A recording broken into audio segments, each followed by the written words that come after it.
the space poop. You were robbed. You were totally cheated. Oh my God. Starr knows that he can tell it. I know. I do know the space poop. Well, here, real quick. So, it turns out gravity helps a lot when you go number 2. Well, gravity helps pull it out. And when you're in a weightless environment, you don't have gravity helping extract your poop.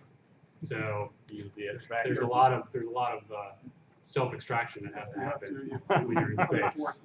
So you get like a little bag that you put over your hands to assist you with the extraction in space. Yeah. So, is that a 2-man job? So that alone. I mean, I'm a big, I'm a big sci-fi fan. With the romanticism and the allure of going into space. But after that story, I'm like zero interest. Like literally no interest. Like not the risk of like death of like the rocket exploding. It's really the whole hand in a bag extraction done. No interest. Sorry. And just wait until gravity like Star Trek. Where artificial gravity, yeah, I'm gonna wait for the artificial gravity thing, mainly because of the pooping, not because I want my feet on the ground, but because of the pooping. Yeah. All right. Anyway, there you go. There's the space poop. So he has a much funnier, more eloquent version, but that was the abridged version, the clip notes, if you will.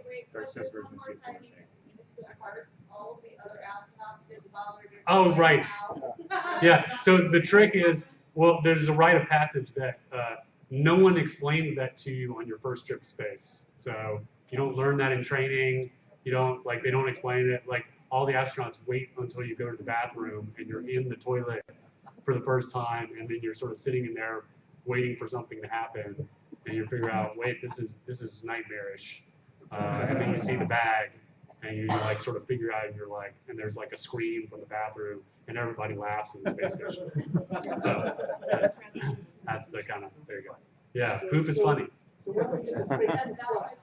Yeah, we'll put it on the backlog for the space poop quest. The see the crisis where they inventorying everything on the ship, and then everybody 20 minutes.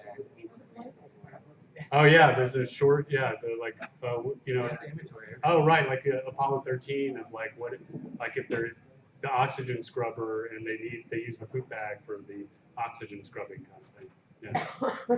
Yeah, or to fight an alien, right? That's part of the put the poop bags on your hand to fight the alien, right? Yeah. All right. Are we good with the space poop? Can we move on? All right. All right, moving on. Everyone feel complete? Yeah, everyone feel thankful for gravity. Next time you're sitting on the pod, go, thank you, gravity. Thank you. I guess you would turn down. Thank you, gravity. Very good. All right. Okay. With that, here we go. World housing. So current state focus. So here's what we're doing and have done recently. So we've been doing a bunch of tagging of all the water for fishing phase 2. What that means is Pete and Travis, List and Sannio, they've been going around. I guess we should introduce ourselves. Hi, I'm Starr. I'm Darkstarr. I'm the executive producer, and I make sure that you guys get a monthly release every time. And next to me.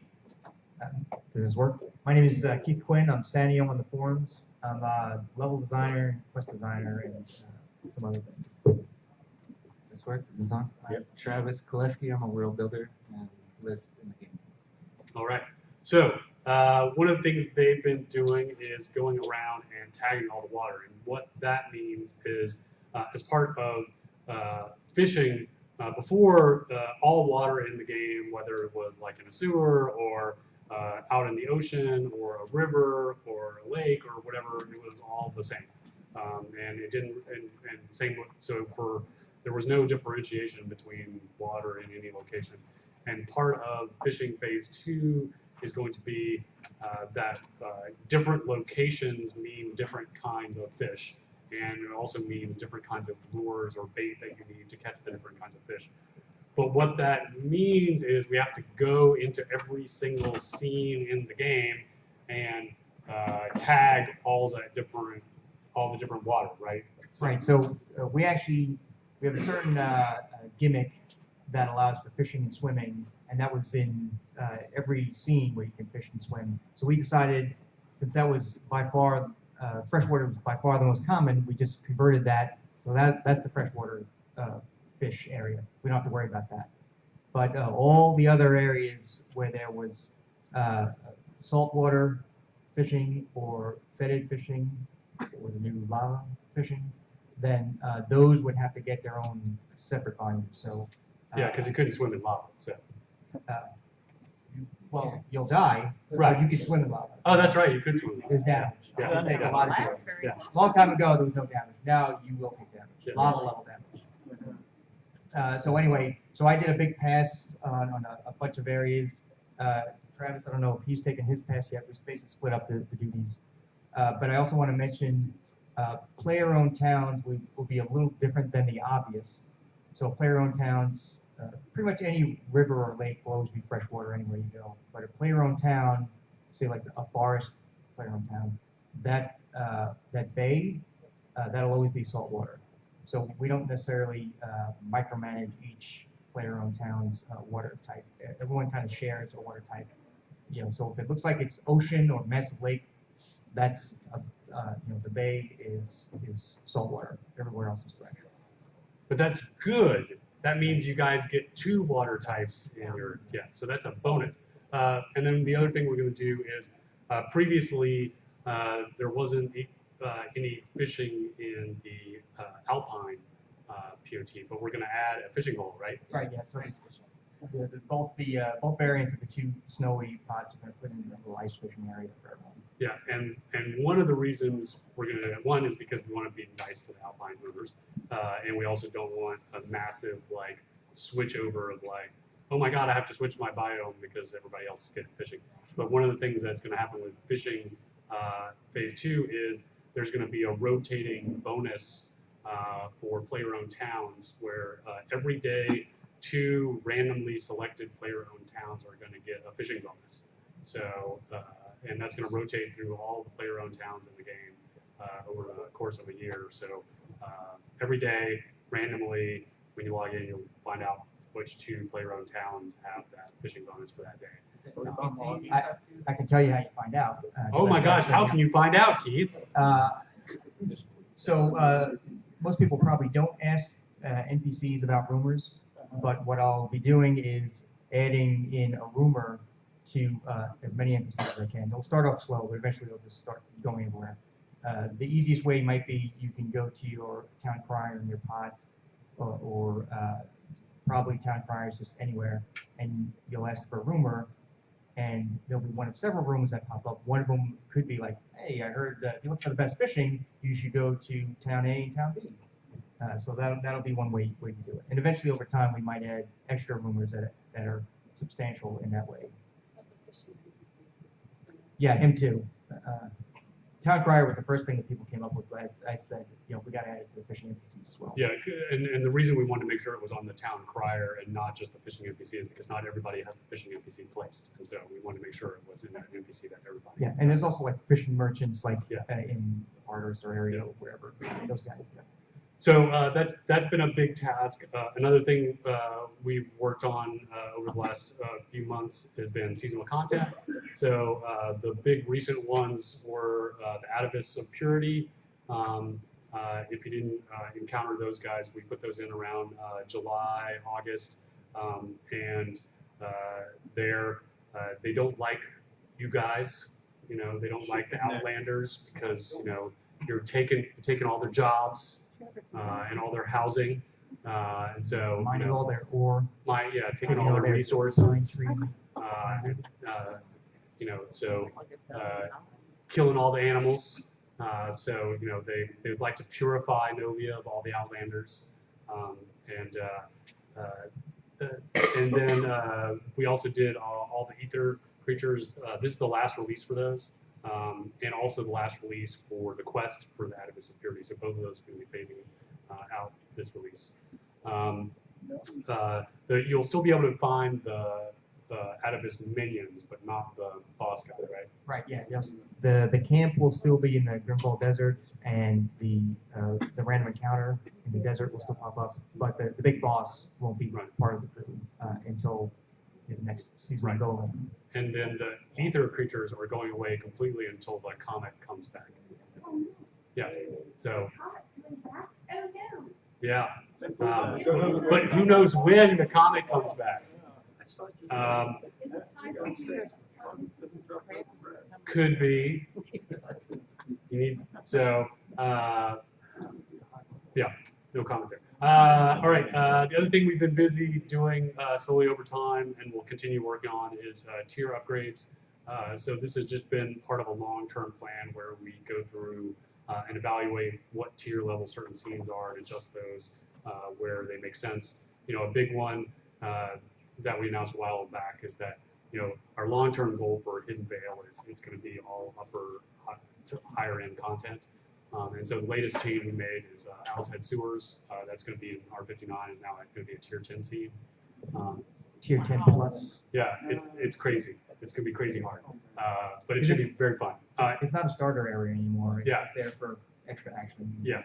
And no one starts in Hidden Veil, so I mean, it doesn't really make any sense for any low-level scenes to be in that area anyway. So we're going to be slowly making all those scenes in that area super high-end. Busy putting in stretch goal items. The biggest effort we've been spending over the last 3 months has been this complete revamp of the new user experience. I'm going to go into more detail in the next few slides on that. Travis has been putting in a lot of work on the player-made dungeons, so he's the one, that whole new dungeon set that you guys have seen. Travis put that together and put those rooms together. Yeah, Chris.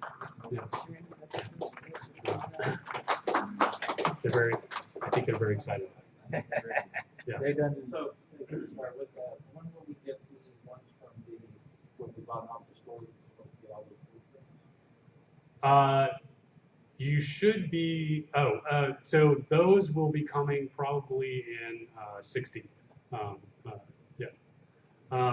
And then, of course, tons of bug fixing. So, and I'll let Keith explain this here, is he just got a tool that exposed a lot of the incorrect data flags that have been plaguing the quest system for a while. Yeah, so I make quests, but I'm also the guy who fixes quests, and some of those quests I'm fixing aren't my own. So I'm not familiar with them. We don't have a way to show me like all the interconnected parts of the quest pieces. So now what I have, one of our programmers made this debug tool that lets me search for a part of quest. Maybe it's a request flag or a journal ID, and then it shows me all the interconnected assets. And that's great because where before researching some quests in order to figure out how to fix them or if they need to be fixed, it was slow going or maybe almost no going. And now I'm at least going, and hopefully things will be able to be taken care of faster. I'm still only one guy, but I'm able to do a lot more now. I'm so happy about this tool. I do little dances at work because I'm so happy about this. Yeah, I mean, it is a remarkable, and I was describing this in the last panel. It is a remarkable leap forward in our ability to diagnose what's going on with the quest bugs. So you guys should see a remarkable improvement in those issues. And like I mentioned in the last panel, I think after we make a bunch of progress in fixing those bugs, we'll probably offer another quest reset, just so people can, do another start over on that. What I wanted to talk about too, since we've been spending a lot of time on it, is what we're doing with the new user experience, because that's what Keith and Travis have been working on a lot. And so I wanted these guys to sort of talk about what that new user experience is going to be like, what the flow is going to be like, and so I'm going to talk about sort of high level and let these guys get into detail. But what I described in the previous panel, our goals were to separate the tutorial aspects from the story, and really just teach people about how to play the game separately from what the world is. So that was the #1 goal, because trying to do both at once was failing spectacularly. And the other one was decoupling what you start the game with as your quote class from the story paths. And so those were kind of the two main goals of this work, and that's what Travis and Keith did. And so Travis has been building out the world spaces, and Keith has been designing the mechanics and the tutorial path. And so if you want to jump in and sort of kind of describe what the flow is going to be like. Sure. So presumably everyone's done the tutorial already in the Isle of Storms. So the flow will essentially start the same way. You'll talk to Arabella, you go to the magic mirror, and you'll get your new form. You'll come back from the magic mirror into the Isle of Storms. The little difference right here, you will actually have your loadouts right there. And I say loadouts because you won't have one loadout. We don't know yet if you think you're an archer or a mage or whatever. So we're actually giving you 3 loadouts now. You'll have the ranger, the mage, and the fighter loadouts. That was to let people, if they want to start in any of the 3 starting zones or paths, they could start with the deck that maybe, so it's not all archers and soul spirits, it's not all healing people and hybrid. Yeah, and this is allowing you to embrace choice. It's an important thing in our game where you can choose, whichever path you want to start with, or whichever skills you want, and this is a kind of a way to embrace that. But you don't know how to use these yet. You continue on Isle of Storms as you had before. You talk to the Oracle, you go through her test, and she'll assess your concept of truth and love and courage.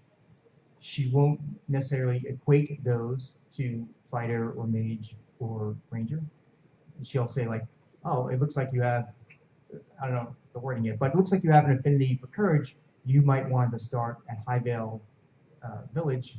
I'm going to send you there unless you tell me otherwise. And then you could pick something else if you want. Otherwise, you can go into the Lunar Rift and on to Highvale. Oh, but except as you go to the Lunar Rift, this is the big change right here. If anyone's played Lost Veil, you know the Anais character?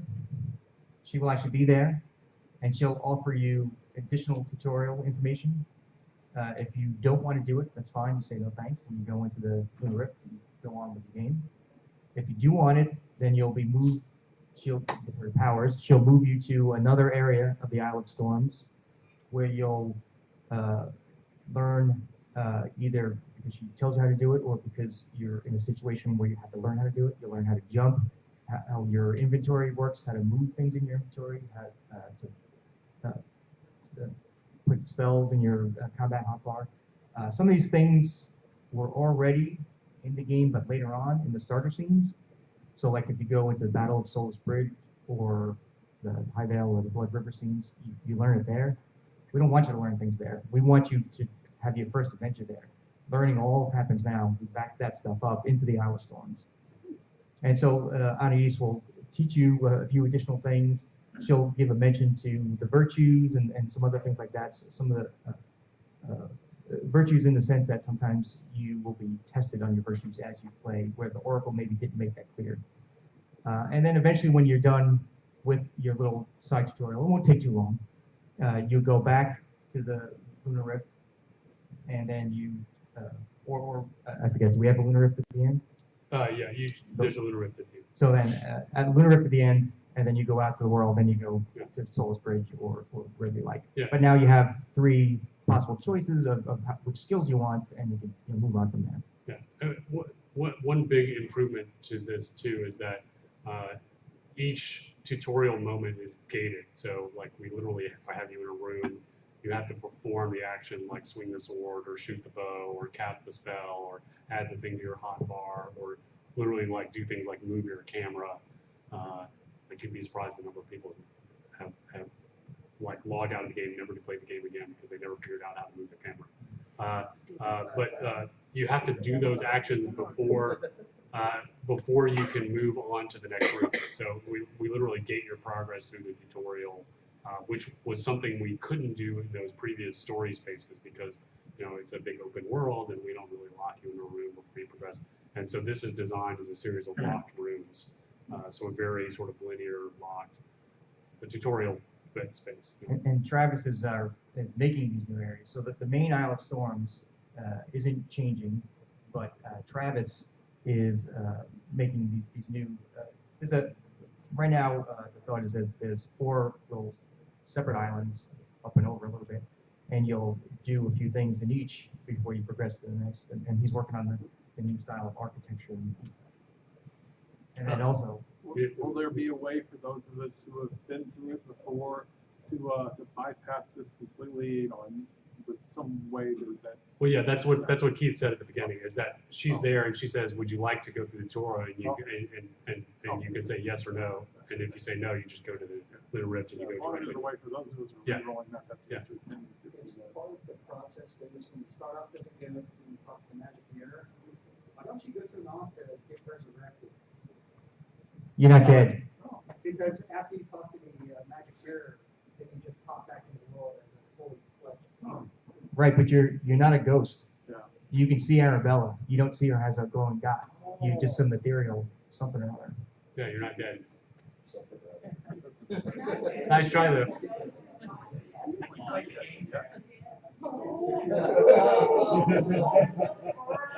What was that?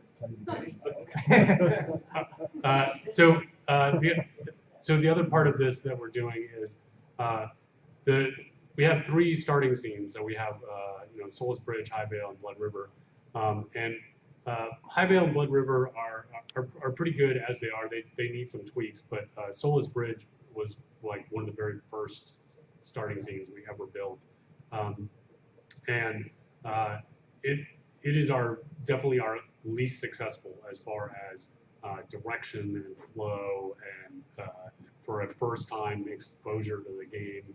Like again, looking at all the data of where people dropped off and what got the most confused, they're like, what do I do next? And like, where do I go? And it was the most confusing space we had. And so Travis is like completely rebuilding that space. So it's got a much more clear path of like where, like a beginning and an end.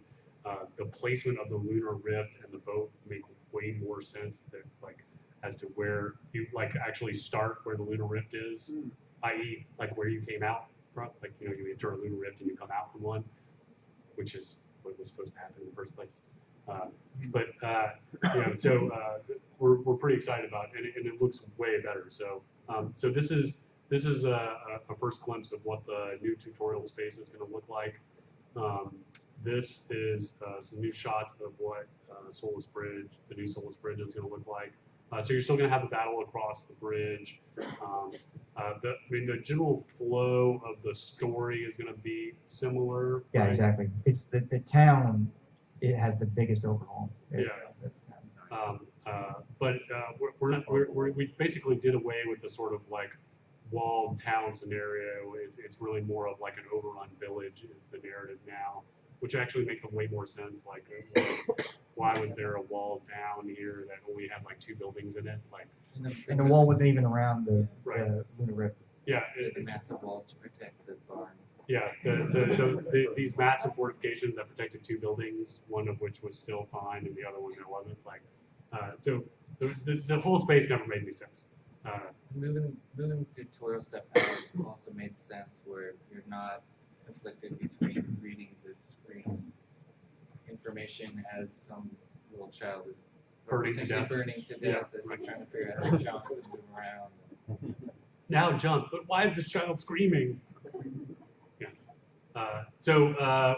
And as I mentioned in the last panel, this coupled with things like the new website and the new business model, I think having a much better new user experience is going to allow us to attract more people, keep more people, because even as we were bringing people into the game earlier, where we were losing them is that new user experience. I mean, it was like they were just not getting how to play the game.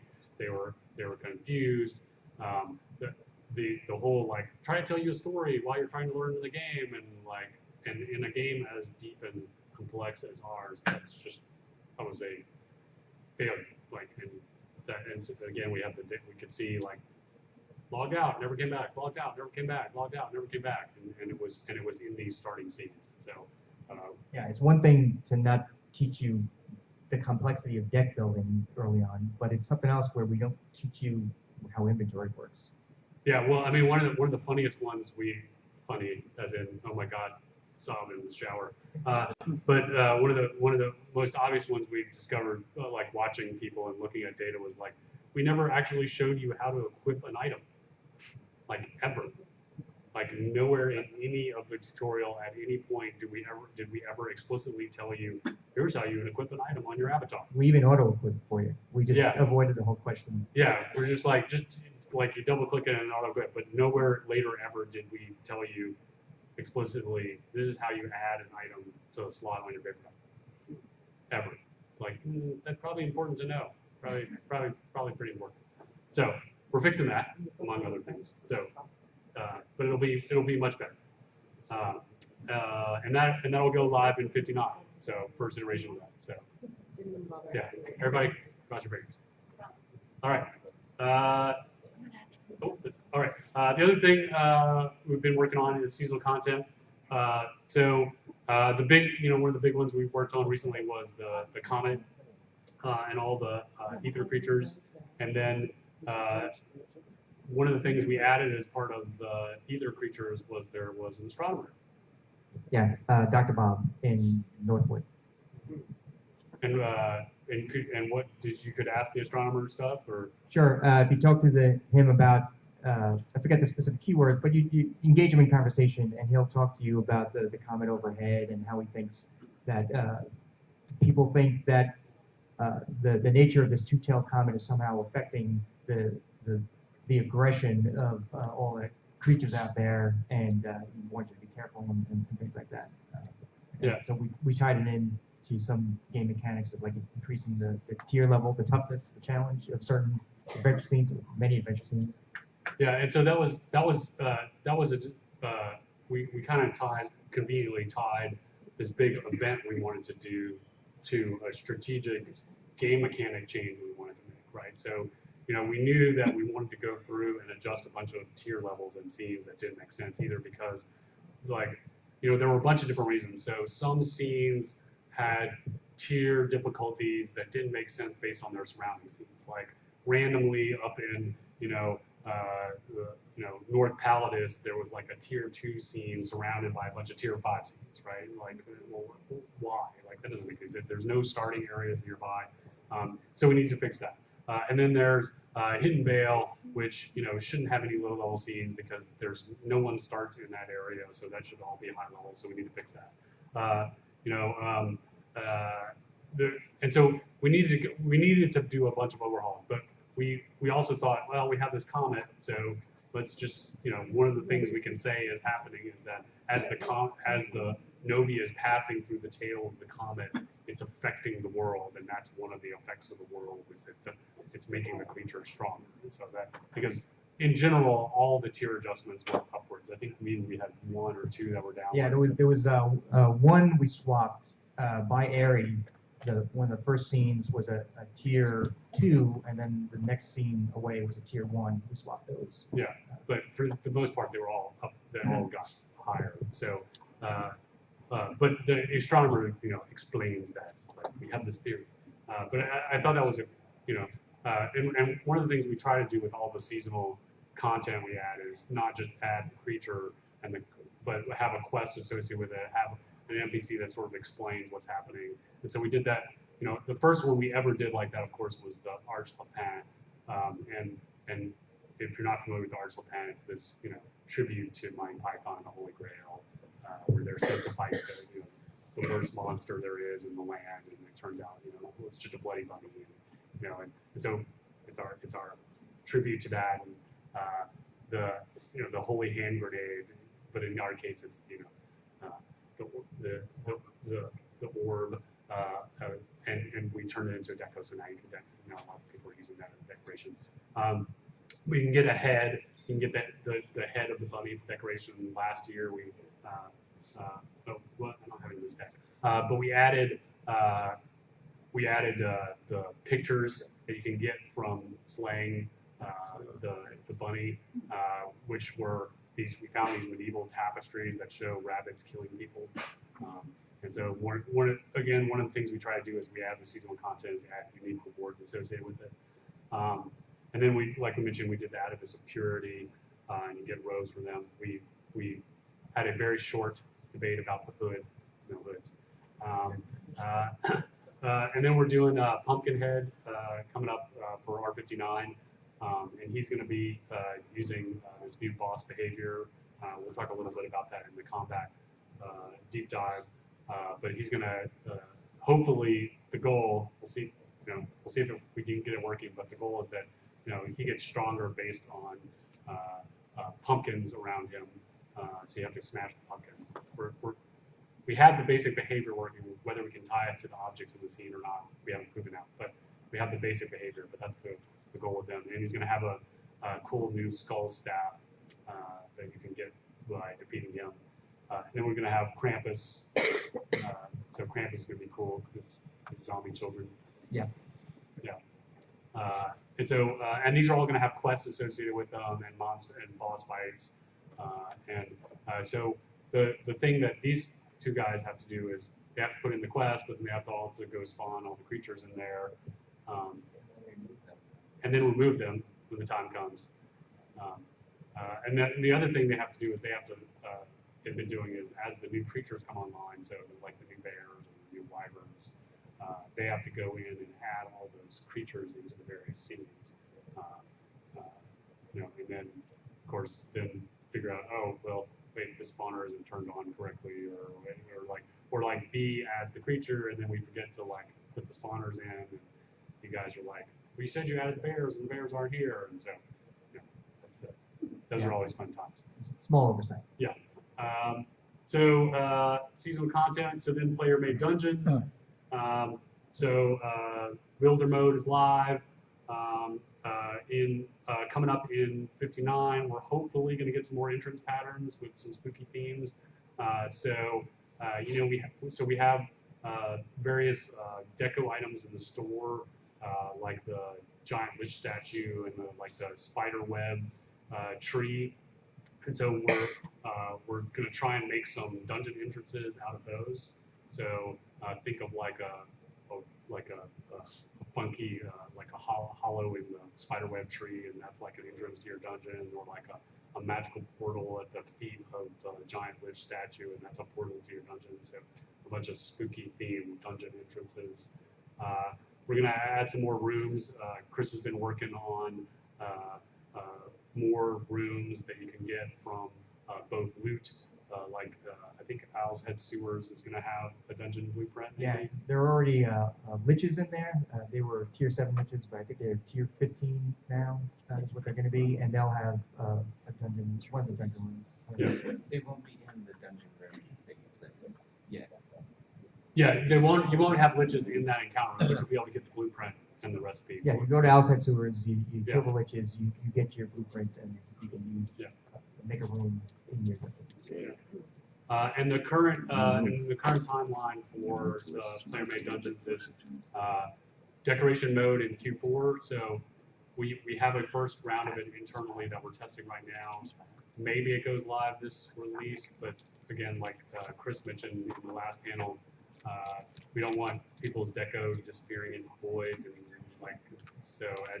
because the one big difference between dungeons and say like houses is dungeon pieces can like be connected and rotated in arbitrary directions, unlike people's houses, and so that's a big fundamental architecture difference between dungeons and like houses, and so that's a big difference in the deco mode. So we need to test that pretty thoroughly before we release that into the wild.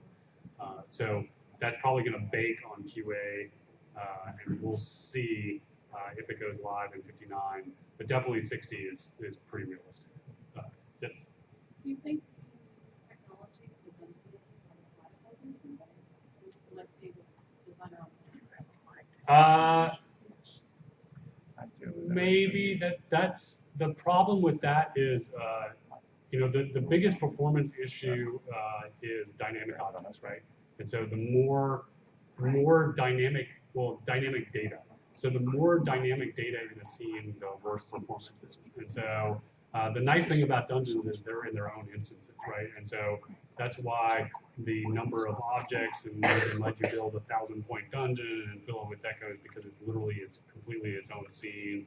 And so the only way it could apply to quote houses is if houses were their own instance. So probably unlikely. Now the one thing that gets us a lot closer to that we didn't have before is one thing that dungeons will require is it requires what's called a dynamic restitchable nav mesh, which is one of the things we need for flexible lot placement.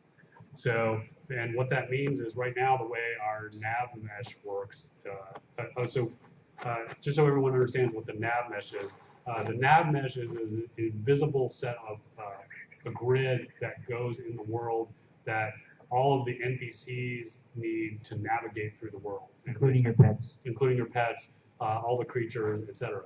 And without that, nothing can move through the world, including your character when you want to like go sit in a chair or you want to navigate to a crafting station or any time your character goes on autopilot. Okay, so that's also the nav mesh is what determines, but one of the reasons we have to put your house in a fixed location is that nav mesh is generated per lot, per house when we create a house. And that is a fixed set of data in the game. We don't have the ability to dynamically recreate that on the fly. That's why we can't move your house around on the lot yet. However, we have to have the ability to re-knit the nav mesh on the fly and re-bake it, is what it's called, for dungeons, because when you put the pieces of your dungeon together and then put it into play mode with encounters, if we don't do that restitching of the nav mesh, all of your creatures are going to be stuck in each room and they'll never be able to walk from room to room to room. At best. At best. At worst is they literally won't even be able to walk at all. And so player-made dungeons will get us to very, very close, if not all the way to flexible optics. So it won't get us to building houses, but piece parts like, you know, from little blocks, but it would possibly give us for free flexible optics. That was a long answer. If anybody's got a question, I'm gonna give you the microphone because it can't be picked up on video. Oh, okay. So you can hear your questions. And List, if you could move yours a little closer, please. Thank you. With the dungeons, player-made dungeons in town, I think you had talked before about them being able to connect to one another. Can they connect now? They cannot connect now. And will they ever be able to? Probably eventually, maybe. Who knows? Sort of, kind of. You know, I'm gonna hold you to that. You know, yeah. At a quantum level, yeah. Maybe, I don't know. Let's corner Chris on that tomorrow at the crafting. Do it. The other part of so the goal again is decoration mode in Q4. So that means you'll be able to start putting decorations in your dungeon, and then being able to place spawners and encounters that includes creatures, traps, etc. in Q1. So we're hoping by the end of Q1, no later than March next year, people should have functioning player dungeons. So where you can go in and fight stuff. That's our current target. It's kind of an assembly line process when we make a new room. It's like the first step is what does it look like and what's the footprint, and that takes some amount of time, and then it needs to be handed to someone to like, okay, what surfaces can they decorate on? Someone has to model all that out to allow you to decorate it, and then it then needs to be made into a recipe, and we need to decide, okay, how much marble or everything you made to make it into the blueprint. And so when you see a visual room, we'll come up with new visual rooms and then it'll be handed off. So they're usually staggered by movies or something. And we have a lot of new. Chris has done a great job looking for rooms that are in the world now, but they need to be cleaned up a little bit, and then they need decos, and then the damage office to monsters and stuff like that. Yeah. So, and then for 2019, some highlights for the world and housing. We're going to do more seasonal content, so we've got another couple of things lined up. One is going to be, and we're going to talk a little bit more about a lot of these in the storyline and quests deep dive tomorrow. But there's going to be more seasonal content. So the NB Angel, he's our sort of Valentine's, sort of anti-Cupid kind of thing. Is that modeled after a player? No, not DOD No? Envy. No. No, he can claim that if he wants. He can claim that if you like. And then Scarecrow, so that'll be a kind of fall season. And then more quest polish and side quests. But then the biggest focus of 2019 for us is going to be episode 2, Lands and Story. And again, we'll be talking about a bunch of this in the deep dive for storyline tomorrow. We'll be talking, doing some more information about episode 2. But our goal is in Q1 to start building out episode 2 areas, so that maybe as soon as the beginning of the summer, you guys who have episode 2 access can start playing around in episode 2 areas, that includes building out places like Lord British's castle and some of the other new areas. I was going to say Lord British's castle is in the episode 2 area. Yeah. Richard makes a big point of that every time. The Yeah. castle in Brittany is not Lord British's castle. Yeah. Yes.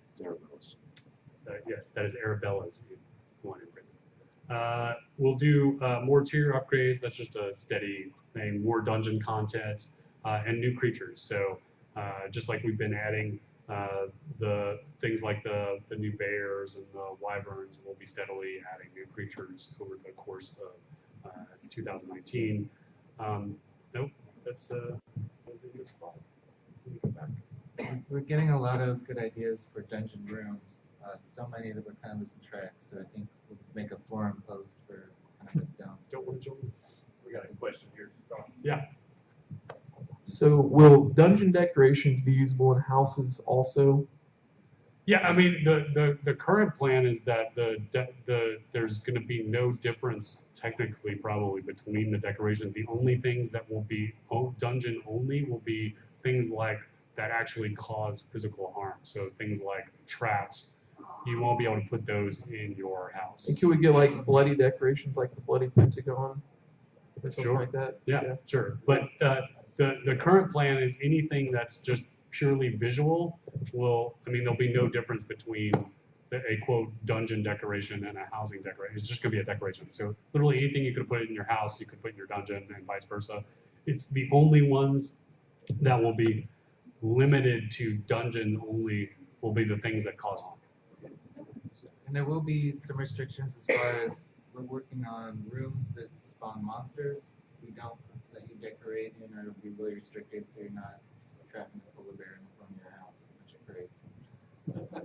So there's restrictions with between encounter rooms that you can do, and then being able to trap stuff in couches. So those will be probably separate rooms. We'll designate this is a decoratable room, and then this is an encounter room. You have to have some rules between those two. But yeah, you can use any of them. Yeah.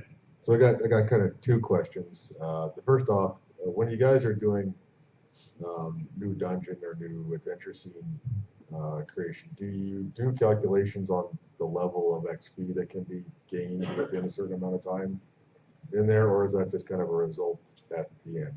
We do, and then sometimes we get surprised.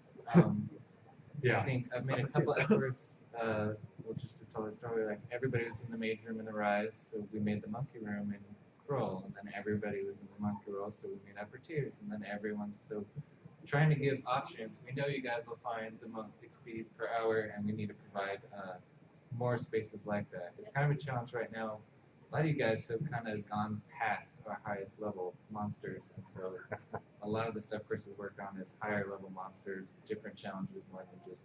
Yeah, because I think along those lines, I mean, are probably in that category of I like doing the newer stuff, but it becomes an election of do I want the most amount of XP for my playtime, or other content or something. Yeah, we do. Or harder content, which doesn't make a lot of sense. It's like a lot of times when I do the harder content, I'm getting less XP than if I were to go do upper tiers. We do, and we go and play it some, and then you guys always surprise us with different combinations of skills and decks, and then we watch that data. Chris every day pulls down what's the most gold, what's seen. We can see heat maps of where players walk and what they do, and so we make adjustments based on that after the fact. We don't always anticipate everything, but we do play through. As far as the experience per individual creature, that's more of a Chris thing. When we set up the bad guys, usually there's the typical bad guy throughout the hallways or whatever. We sort of a standard way that we kind of place them halfway between intuition and a formula. And then we have like special fight areas that are always something that we'll have to come back to and massage a little bit to make sure that the pacing is right and the speed and so forth, which I think is more the areas that you're talking about. And some will think like Lost Trail was a good example. We need new versions of guys that gave a little more. We realized we need to bump the experience on a lot of the creatures in there because your experience per hour wasn't really worth the challenge. And then we need to reduce the drop rate because that was a little insane. We'd like you to be able to fight. Because we want you to fight, yeah. It's essentially like you finish the room, go out, maybe come back and start up again. But that's not the normal pacing that we have, so we have to make some adjustments. Okay, and then the second question is around the spawners for dungeons. So you guys done a lot of thought about how that's going to function? Are they going to, once you place a dungeon lich room, is it going to be infinitely spawning liches? So we're going to talk more about that tomorrow at the crafting and combat deep dives. Chris should be here for that because he's done the most thought. Yeah. So we'll talk more about that tomorrow. I have a quick question real quick while Xavier's taking the mic across the room. Do you guys have any planning whatsoever to ever introduce super bosses that comes into more contact with the community element of the game to where it is absolutely required that the boss is so powerful and hits so hard that you have to challenge it with a group? Yeah, and we'll talk more about that in the combat tomorrow. Okay. But yes, short answer. All right.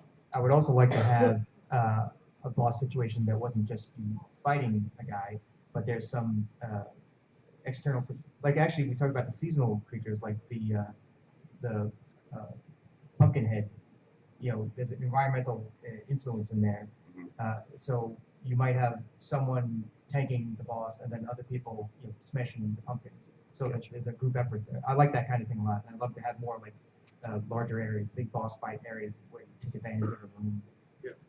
Cool. Yeah, more challenging endgame stuff is definitely on our radar, and especially as we look at episode 2 and what those areas are going to be like. And then as we bring tier some of these. Yeah, I mean, we definitely need and want that, and it requires two things. One, right now our boss fights are really just DPS wars, and so there's not really much, and it's circle strafe and DPS, and that's really the only strategy, and don't die, don't circle strafe and don't get hit. I mean that's pretty much the only strategy. We need a wider variety of boss behaviors, and so we'll have hopefully the first one in 59, which is the nearby objects and or other NPCs give me power, so hopefully the first boss to have that will be Pumpkinhead. Our original plan was for that to be the unicorns. So the unicorns were supposed to have that power, so that unicorn foals were supposed to power up the unicorns.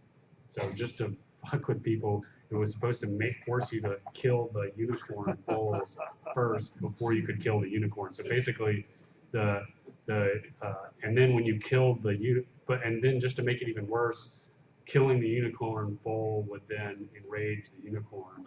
So, but that was also the only way to make the unicorn killable. So smashing pumpkins is gonna piss Pumpkinhead off. Right, but also Pumpkinhead is, you know, more powerful the more pumpkins there are on the scene. So you have to go smash all the pumpkins. But while you're smashing the pumpkins, you're not attacking him. And so, I mean, there's a bunch of, so it requires a group, right? So, but then you can extrapolate that, right? So we'll use the same behavior for Krampus, who has his zombie children army. So you have to go kill all the zombie children before you can kill Krampus. But meanwhile, while you're attacking them, he's going to be smashing you. So you need somebody to hold his attention while you're killing all the zombie children, who are also powerful. So I mean, you know, so but we need more. I mean, that's just one example of behaviors. We need more behaviors like that.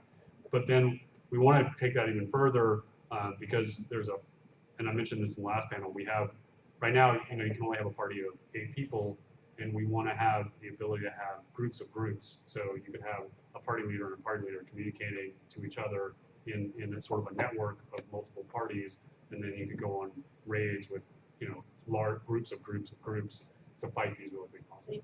So that's the goal in 2019. Yeah. Dungeon placement. Are we going to be able to put dungeon entrances in basements?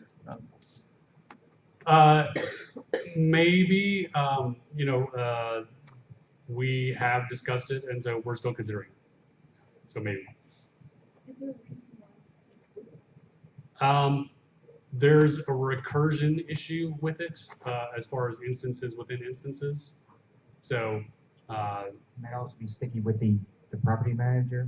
Yeah. Where you store your basement, does it also store? That's the recursion issue. So it's the if you store your basement, if you store an instance with an instance inside of an instance inside the property manager. Yeah, it's basementception. You know, and so that's one of the main issues. And so it's the instance inside an instance inside a storage concept that, I mean, our property manager, the reality is that your house, when you store it in your property manager, still exists. So, but it doesn't really exist. So it's in this sort of limbo thing. And so maintaining that is a pretty fragile thing. And so touching that with, well, you don't want to touch that. Because, but the one, one thing I will say though, one thing we're working on, and you should, yeah, put it back on here. And you should all thank Justine next time he's here. We are, I think, and Joaquin started work on this. And I'm not sure if it'll be 59, but probably by 60. We're going to make it so you can store a vendor separate from your property.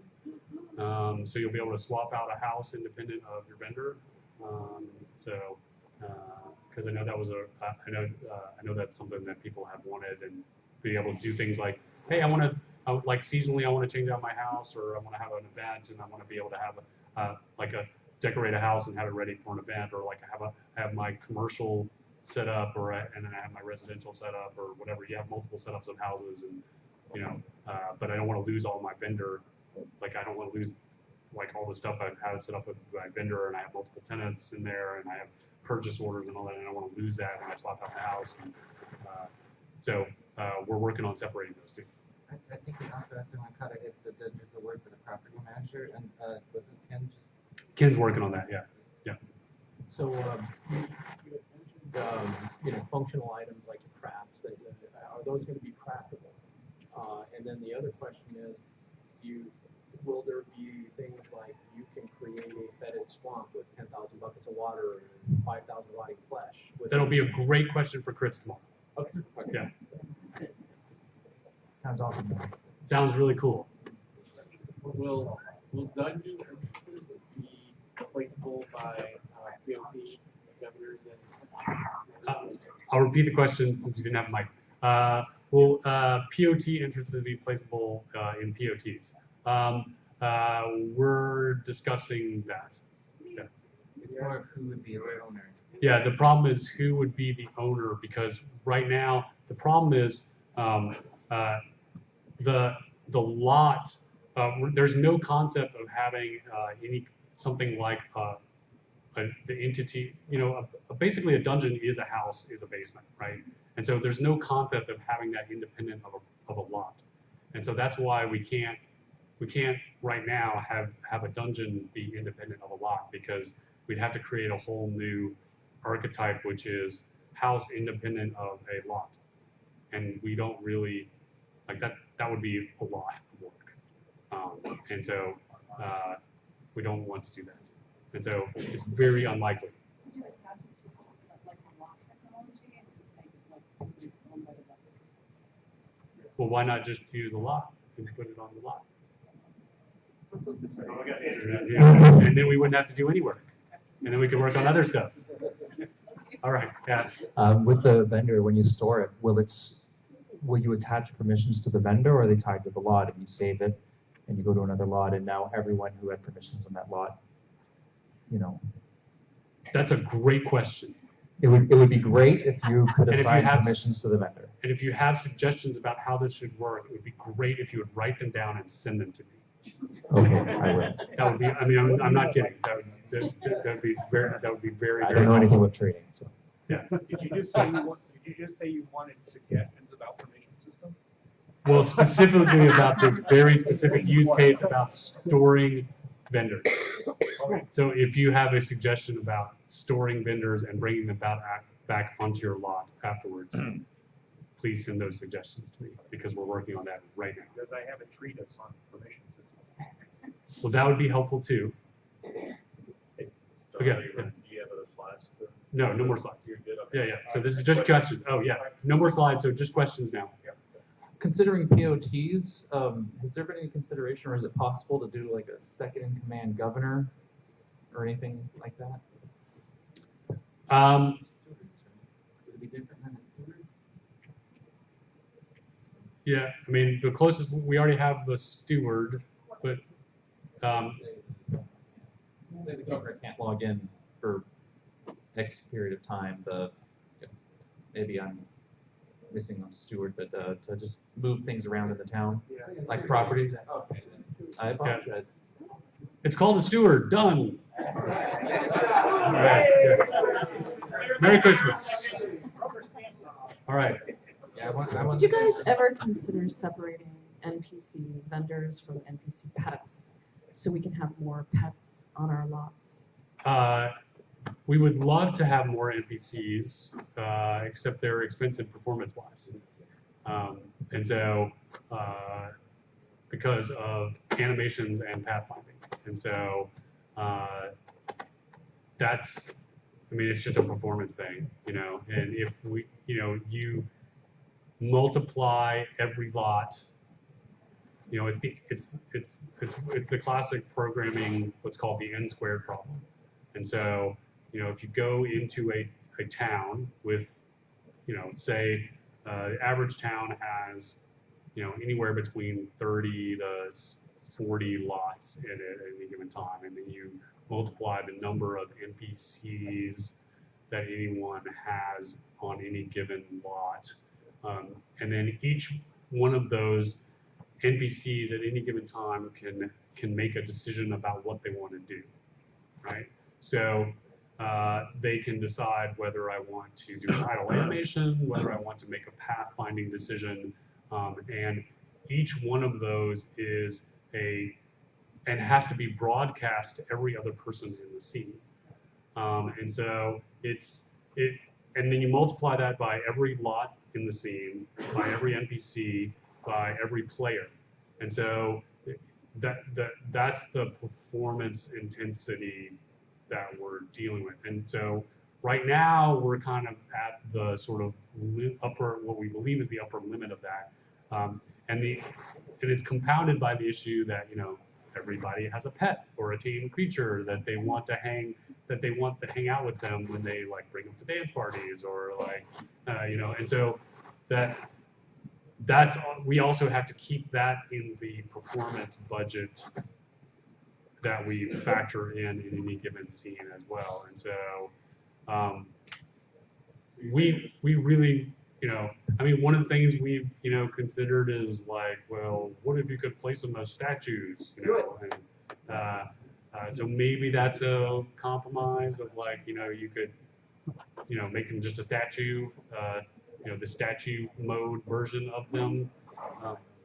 Well, they don't even idle because, they're literally just a, But what, can you do that with container? Deco. yeah, maybe, so that's one thing we've considered is like let you, basically have the, taxidermied version of all of them, in your house, just as a display, yeah, so I don't know, maybe, but it'd be way cool to have, all your horses out in front of your barn, and so, or, all your puppies playing out in your yard or something, but it's a performance thing. So, all right. Yeah. I actually have a couple. The first one is with the quest polish and side quest, you talked about a quest reset. And I'm not clear, does that reset every single quest ever done or only the Love, Truth, Courage quests? Because there's a lot of side quests all over the place. It resets all those. The only thing it doesn't do is it doesn't dismiss all of your virtue. It flushes most of it, and I just saw this a couple days ago. It doesn't take your shroud away, and it doesn't take your I completed the final mission, so I have my lot deed. It doesn't take that away. So you only get the shroud once and mark it once. Okay, and then the other question has to do with dungeons, which I haven't had a chance to play with. But one of the things I'm curious about is with the creativity of the community, having the ability to have one entrance to part of the dungeon to eventually exit out somewhere else to a different lot and have to go through this whole dungeon to find that exit out. It's a cool idea. I think that would be great to suggest to Kristen. Oh, okay. Okay. Oh, and then I actually do have one last question about the dungeons. I'm sorry. That's all right. I heard some people earlier in the day talking about the spawners. So you put a spawner in there, zombie spiders, whatever. For the person that owns the dungeon, if they want to somehow have a chest with some kind of, you've completed this dungeon and here's your prize. How would an owner be able to do that if they have to fight off the mobs that they've placed? That's a great question for Chris. I don't know. Oh, okay. All right, that's it. Chris say that there might be a mode where if you're the owner, you can be in the dungeon master mode. I'm not speaking for him to where they don't attack you. I'll say one idea we had was Chris has talked about he'd like to have some sort of doors that are controlled by certain activities in the dungeon. Potentially, if there's like an extra hallway that maybe only has like a public chest or something, and the door is only open when you kill the witch or whatever. But that's still just sort of on a whiteboard kind of notes. That would be kind of cool. So. Yeah, and tomorrow in the crafting deep dive is when we're going to talk a lot of details about the dungeon system. I'm sorry we keep going. We should ask Chris, but it's kind of all in his head right now. So. I need to reshoot that scene without the music. All right, yeah, we'll get right on that. I'll put it in the backlog. All right, any? You have to have Richard put in a Jira. Yeah. Any other questions? Oh, we got one up here. Yep. Is there anything you do to keep an NPC from wandering off while you're after you open a dialogue with them? You're trying to talk to them, and they just wander off their little cycle. So NPCs have different activities. Sometimes they just sort of normally wander in an area.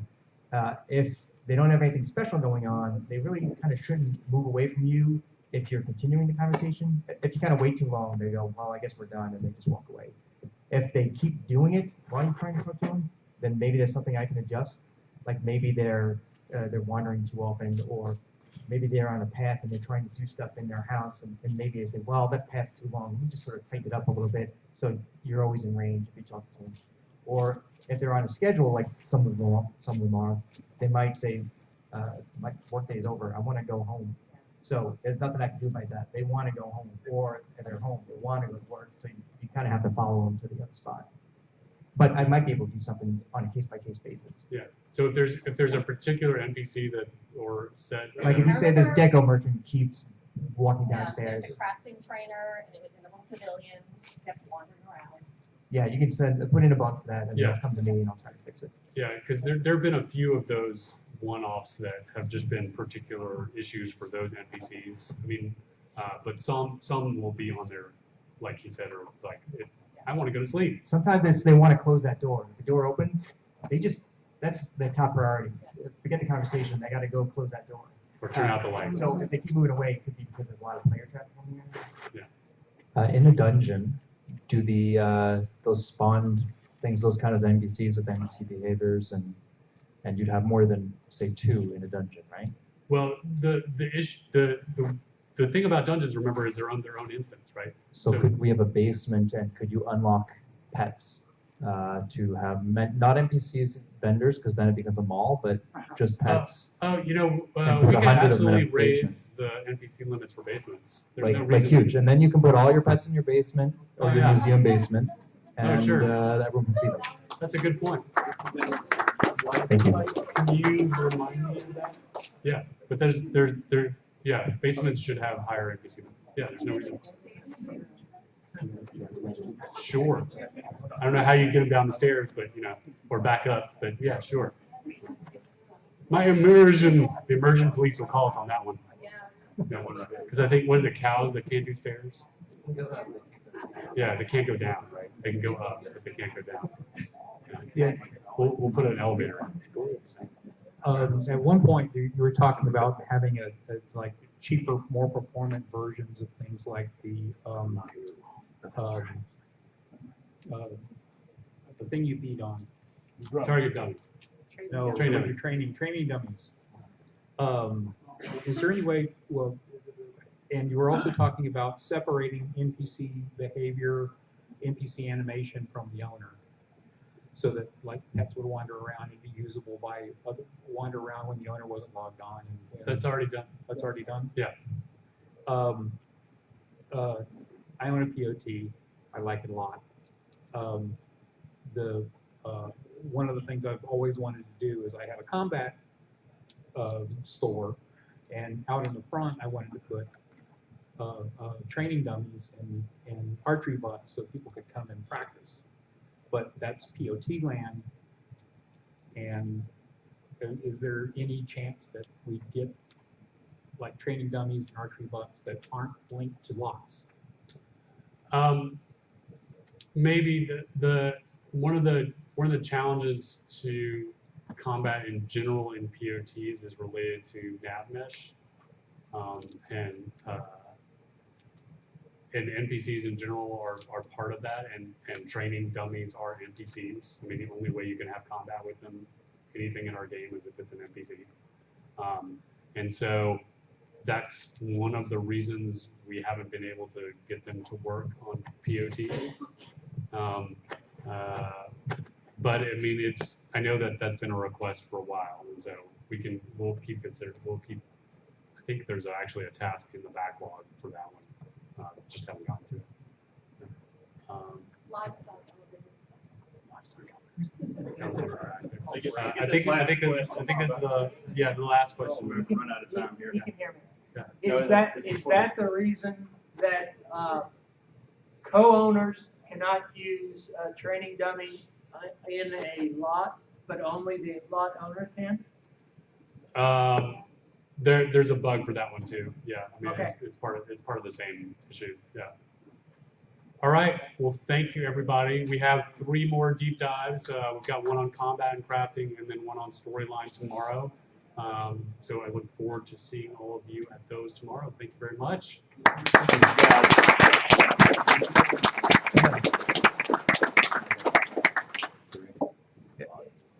All right, we're going to have a 15-minute break, and at 3:15 we're going to come back and start we're doing the panels with the VIPs that want to ask to speak to everybody. So 15-minute break. Mandatory.